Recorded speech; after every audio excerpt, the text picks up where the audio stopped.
something quite interesting through the war that not everybody knows about, still in Scotland, but only just, because we're talking about the Shetland Islands, and which is as far north as you can get. In fact, the Shetland Islands are actually closer to Norway than they are to the mainland of Scotland. Piece of information which everybody needed to know. So today I'm talking about the Shetland bus. The Shetland bus was the nickname of a clandestine special operations group that made a permanent link between mainland Shetland in Scotland and German-occupied Norway from 1941 until the surrender of Nazi Germany on the 8th of May 1945. So from mid-1942, the group's official name was the Norwegian Naval Independent Unit, or NNIU. And in October 1943, it became an official part of the Royal Norwegian Navy and was renamed the Royal Norwegian Navy Special Unit, or RNNSU. The unit was operated initially by a large number of small fishing boats and later augmented by 3 fast and well-armed submarine chasers, the Vigra, the Hessa, and the Hitra. Crossings were mostly made during the winter under the cover of darkness, and the weather was terrific. I know the North Sea at that time of the year, it's not a nice place. Now, this meant that the crews and passengers had to endure very heavy North Sea conditions, with no lights and a constant risk of discovery by German aircraft or patrol boats, and with the possibility of being captured along the Norwegian coast.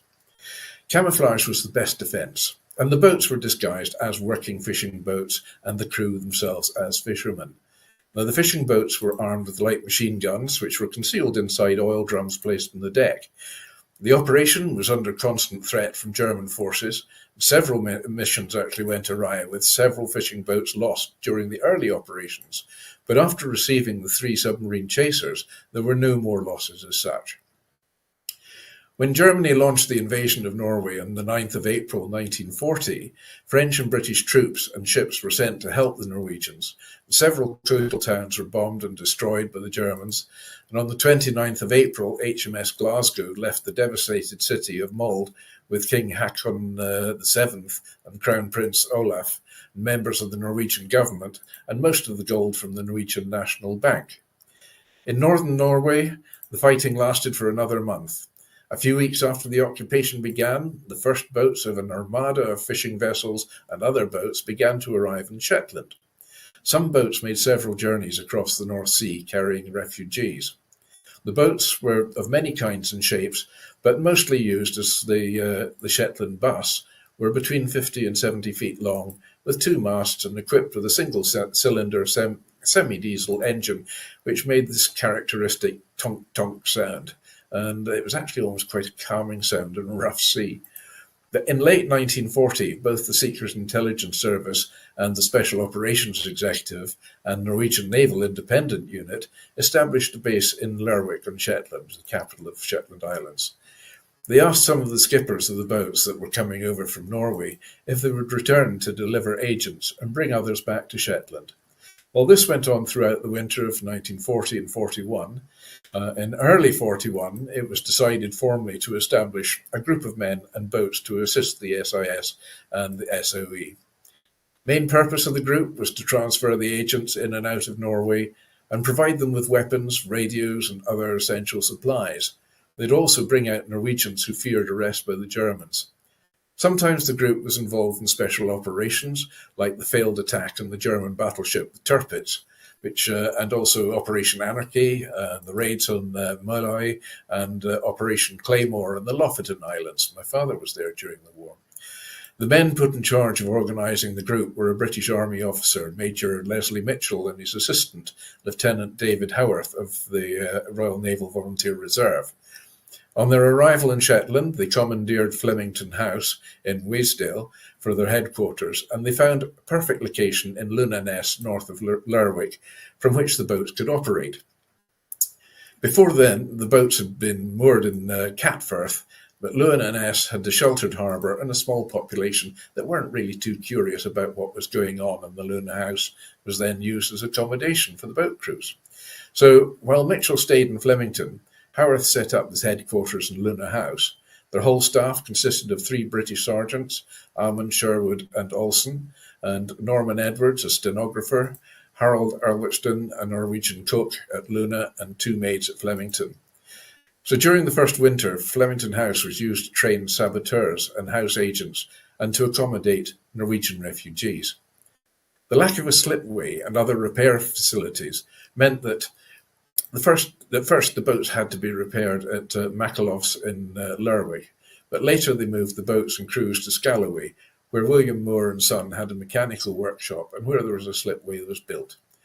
Harold Angelveit and John Haraldson were the head mechanics, and Severin Roald became the leader of the carpenters. All ship repairs were done there, but Lunavo was still used for preparing special operations.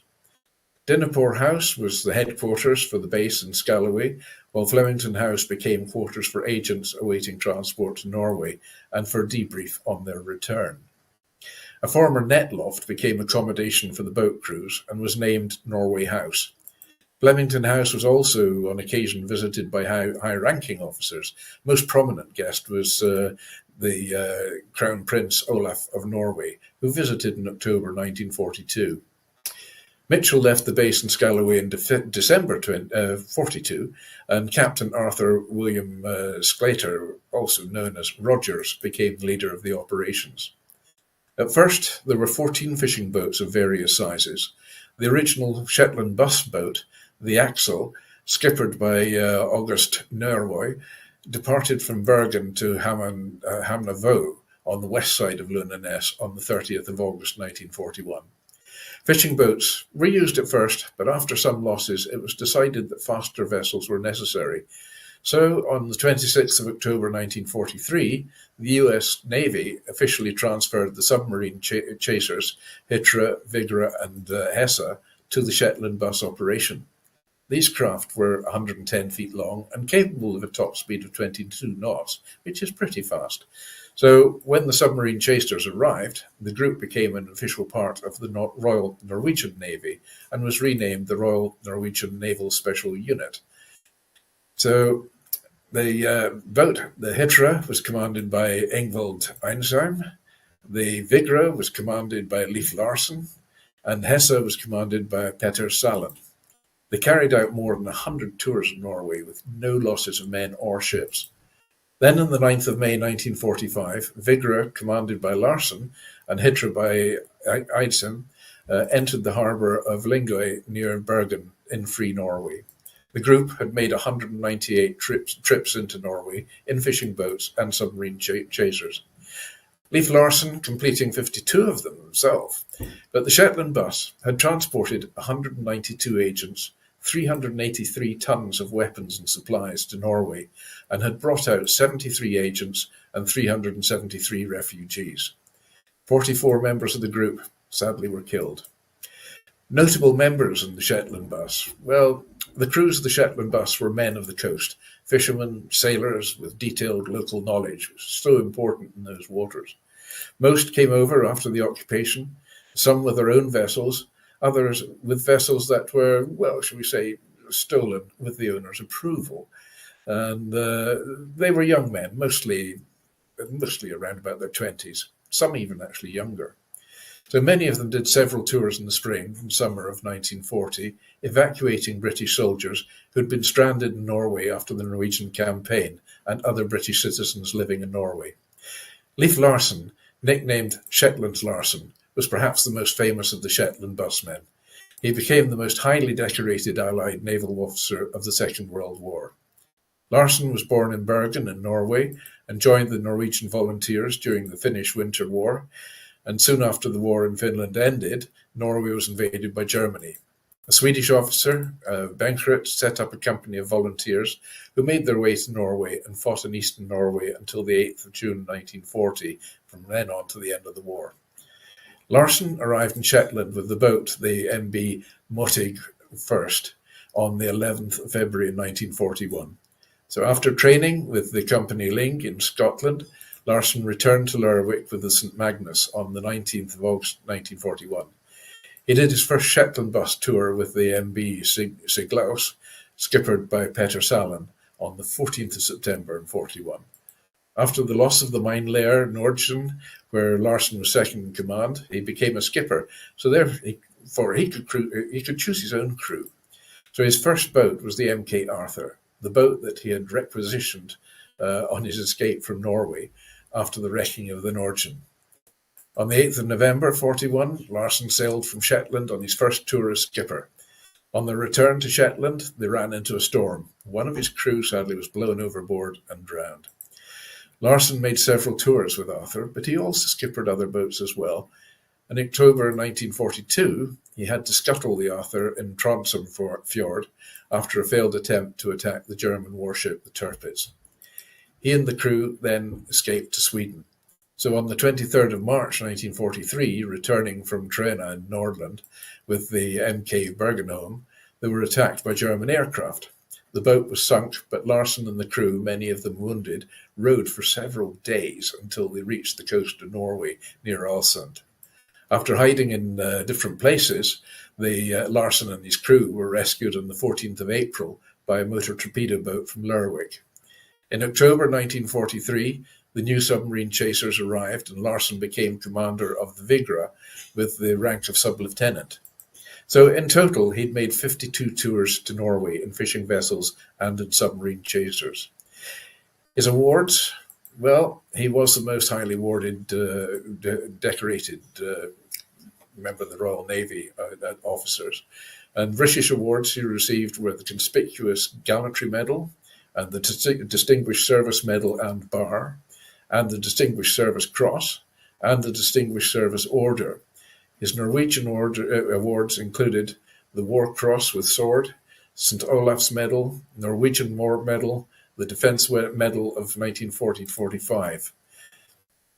Care Emil Inverser was born in Flattinger, Norway. He was the son of a sea pilot and had joined his father on the pilot boat. When the Germans attacked Norway, he was a fisherman and soon joined the underground army. His activities were discovered by the Germans and he had to leave the country in a hurry. He and 3 other men escaped to Shetland, and in August, that was 1941, with his father's boat, the 42-foot Villa II. From Shetland, he was transferred to England, where he joined and trained with the Company Ling. He was among the men Larsen chose as crew on the MB Arthur and sailed several tours with Larsen. He was crewman on the MB Siglaus and the MB Faye and the MB Harold and the MB Helland. In December 1943, he joined the crew on the submarine chaser the Hesse as engineer under command of Peter Sallen. When Hesse was under repair, Iversen served as engineer on the Vigra and did one tour as a Norwegian Navy motor torpedo boat. When Hesse was back again, rejoined the crew and stayed there until the war ended. Care Iversen did 57 tours across the North Sea, most of them as an engineer. But on the 6th of December 1944, well, he married the Scalloway girl from Shetland, Christine or Sissy Slater. They stayed in Scalloway after the war and had 3 daughters. In 1996, the Shetland Times published Iversen's memoirs, I Was a Shetland Busman, which was reprinted in 2004 with a new introduction and the title of just purely Shetland Busman. The first of the Shetland busmen to lose his life was Nils Ness, aged 23, from Brems on the island of Bomlo, south of Bergen. He was killed on the 28th of October 1941 when German aircraft attacked the Siglaus on its way to Shetland from Norway. Ness was buried at the Luna Kirk churchyard with a Scottish ceremony because there was no Norwegian clergyman to conduct the funeral. His body was moved to his home in Norway in 1948, and a cross marks his grave at Luna. Ness was the second Norwegian buried at the Luna Kirk. The first was an unknown sailor buried on the 5th of February in 1940. He was probably from the cargo ship Hopp, which had left Bergen on the 2nd of February and was torpedoed and sunk by a German submarine. The third man was buried on the 9th of June in 1942, and he was sadly found drifting in the sea by a local crofter. John Johnson from Luna, I believe, was the name of the man. The Shetland-Norwegian Friendship Society had set up a plaque on the church wall outside to remembrance of these 2 unknown men. British naval officer and historian and author David Howarth requested that his ashes be scattered over the water at Luna Voe. A memorial plaque is mounted on the churchyard wall at Luna Kirk to this effect. Well, the Shetland Bus Memorial is located at Scalloway, and the local museum has a permanent exhibition relating to the activities of the Shetland bus. These were extraordinary men in extraordinary times, and navigating that horrific sea in winter in a small fishing boat with the engine going tunk and tunk and tunk, well, that was an incredible job and feat of bravery in itself. And of course, no lights, not even navigation lights, so you couldn't be detected by the enemy. Brave men, every one of them.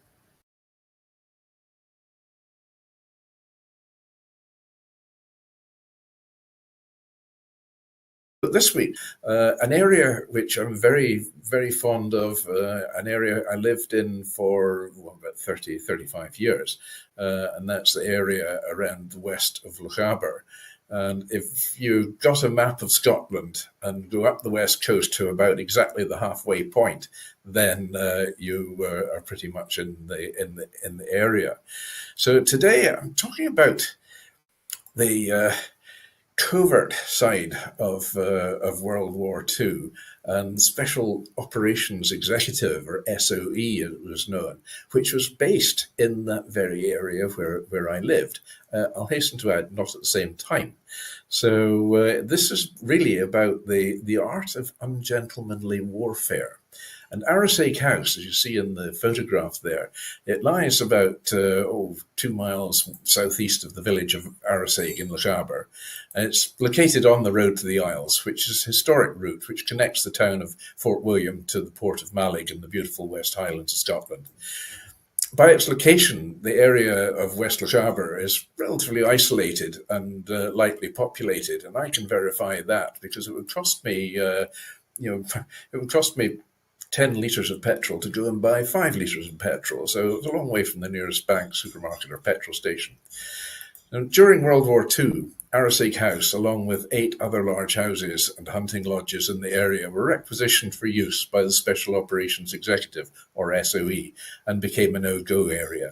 The SOE established its first training base at Inverislet Castle, which is, or Inverislet House as it's sometimes referred to, which is in the photograph just now, and then later transferred its headquarters to Arrowsake House itself. And Inverislet became a commando training school in the art of ungentlemanly warfare. Arrowsake House became an SOE special training school, designated as STS-21. It functioned as a finishing school and specialised in commando skills, providing the final stage of training for agents destined to serve in the field. Many other local buildings were requisitioned for use by SOE to accommodate and train the men and women preparing to serve as undercover agents. The area around Arrowsake was critical to the preliminary training of some 3,000 special agents, and with only one access road, it was actually easy to seal off as a special protected area and keep it secure from unwanted attention. And although it had the advantage of remoteness and distance to keep prying eyes away, it was also convenient for legitimate visitors to reach, as it was served by a railway line. So security was rigorously maintained, and even the locals there were required to have special passes for movement into and out of the protected area. So from May 1940, the War Office started the process of requisitioning properties in the Scottish Highlands for unspecified military purposes, one of which was Inverislet House, which was the home of the Cameron Head family. And I remember old Mrs. Cameron Head very, very well. Very eccentric character, a wonderful, wonderful lady. So, situated close to the shores of Lochilert and on the foothills of Shuncruch and Unstack, Inverislet House had been identified as the ideal location for an irregular warfare school. So under the stewardship of military intelligence or research, Brian Mayfield and Bill Sterling, who was the elder brother of David Sterling, who formed the Special Air Services, or SAS, which is the British Army's elite Special Forces regiment, and had been appointed as commanding officer and chief instructor, respectively, of what had been designated as the Special Training Centre, or STC, Lochilert.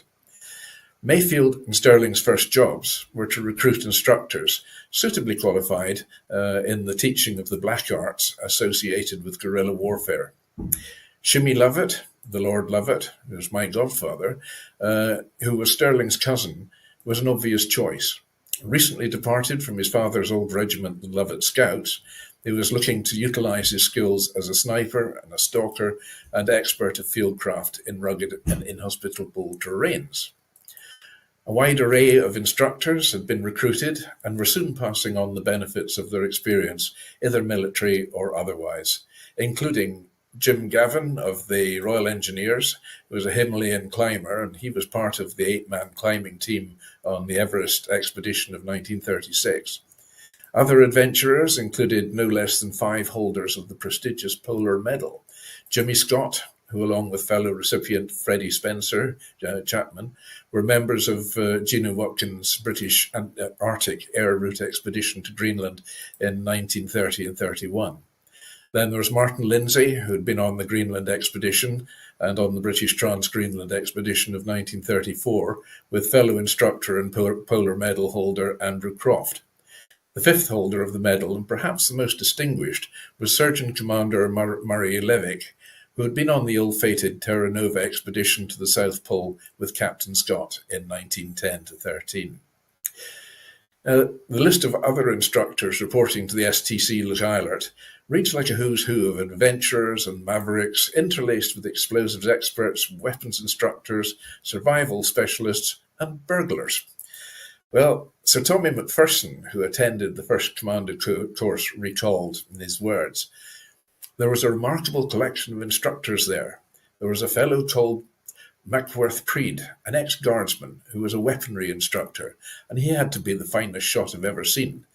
With a .303 standard bolt-action rifle, he could get 3 magazines off in a minute, and they'd all be in one or beside the bullseye at 300 yards. He was a remarkable chap. He used his 3rd finger on the trigger and flicked the bolt, which had very easy action, with his 2nd finger after each shot, and the speed was astonishing. We had a very good explosive chap and a gentleman on release from Peterhead Jail, who was an expert safe man, and a very nice chap he was too." Henry Gunn, the famous actor David Niven, was trained in explosives at Edinburgh Eilert House, becoming an extremely adept at blowing up trains and other targets. And as well as having a starring role in the movie The Guns of Navarone, David was also the technical explosives advisor to the movie. He was heard to say, "Well, at least something I learned in my army training came into useful in peacetime." The inaccessibility of the location and harshness of the environment made it a perfect training area for the fledgling commando officers, many of whom had only spent a few weeks with their men before being sent on to the Highlands. Survival and fieldcraft training were the remit of Lord Lovat and his fieldcraft team, who used local gillies and non-commissioned officers from the Lovat Scouts to assist with instruction and demonstrations. Lessons and exercises were carried out in the rugged terrain around Look Eilert, and believe me, it is rugged there as well. I mean, the hills are just vertical. Now, these hills were home ground to myself for many years, and I know just how difficult and unforgiving they can be, with the weather changing from good to horrendous in seconds. And I've been caught out in them before, and it gets really bad there. So hours were spent learning how to patrol using the ground and natural features to their advantage, while being taught the principles of camouflage and concealment. Stalking was taught day and night, and they were taught how to kill, skin, gut, and cook deer, sheep, and rabbits. They were encouraged to use boats in the sea loch to supplement their rations with fresh mackerel and sea trout. Live firing was commonplace. Mad Mike Calvert from the Royal Engineers assisted Jim Galvin with the fundamentals of explosive devices, booby traps, and all the associated components required for demolition and sabotage. It's not unusual, even to this day, to come across a few rounds of live ammunition partly hidden amongst the rocks and boulders on the mountainsides. It was just, the noise on those hills must have been something else in those days. So, as with all commando training, physical fitness was one of the key components. The mountainous terrain and inclement weather turned a standard route march into a real feat of endurance. John Murray of No. 2 Commando recalls the experience, and in his words, he said, "We underwent some pretty hair-raising and tough training in or around Look Eilert. I remember marching from Fort William to Loch Isler to an unmade road. It was no joke, despite the fact that we were all reasonably fit. I also remember being in the tender care of Captains Fairbairn and Sykes for unarmed combat. Well, I should mention here that the march from Fort William to Loch Isler, it's about 35 miles in distance. And just imagine doing that in all weathers, carrying about 50 pounds of kit on your back and another 8.5-pound rifle as well. It's quite a feat, it really is. And with both feet, there'd be a lot of blisters. If assault courses and physical training exercises were the norm, the Fairbairn and Sykes brand of PT wasn't. They taught them to fight with knives, sticks, shovels, toshes, tin hats, anything they could get their hands on. How to smash eardrums, rip mouths, split cheeks and gouge eyes, and for good measure how to break necks as well, dislocate shoulders and crush sternums. It was tough stuff. Training designed to teach them how to kill a man with their bare hands, and how, in Fairbairn's words, were to get tough. At the end of the war, there was a meeting with Winston Churchill and General Eisenhower, along with a senior British intelligence officer, in the drawing room of Inverleith House. Now, this meeting was a top-secret discussion which actually set the groundwork on the forming of America's Central Intelligence Agency. The CIA was born there. Sadly, Inverleith House today, it's in a state of decay, and it's almost beyond repair. I saw it just recently, and it's so sad looking at it now. Until 2014, one of the rooms in the house actually served as the local post office to Loch Isler. I have many fond memories from my frequent visits to Inverleith House, or Castle, as it was also known. In the hallway, old magazines and newspapers were piled up on a large table, and they were left as they were in 1945 by the military occupants. Officers' names are still to this day inscribed in gold leaf on several of the doors on the first floor. A clear-out in 1995 uncovered numerous boxes and army kit bags under the tables, some of which contained radio equipment and other military paraphernalia. And there was one box of live Mills 36 hand grenades discovered behind a couch in one of the other rooms. An incredible time warp of military history dating back to the war years. And I've even enjoyed the nostalgia of a number of true traditional Highland balls there, with everyone in their finery and dancing to reels and jigs accompanied by local pipers. Much whiskey was enjoyed, and it would go on all night and even into the next day. Arisaig House, the former SOE headquarters, was until 2020 Aurelian Chateau 5-star country house hotel, where I have enjoyed many a meal of superb quality food. It's now reverted to a grand private country house with an incredible history, and not without a certain amount of mystery.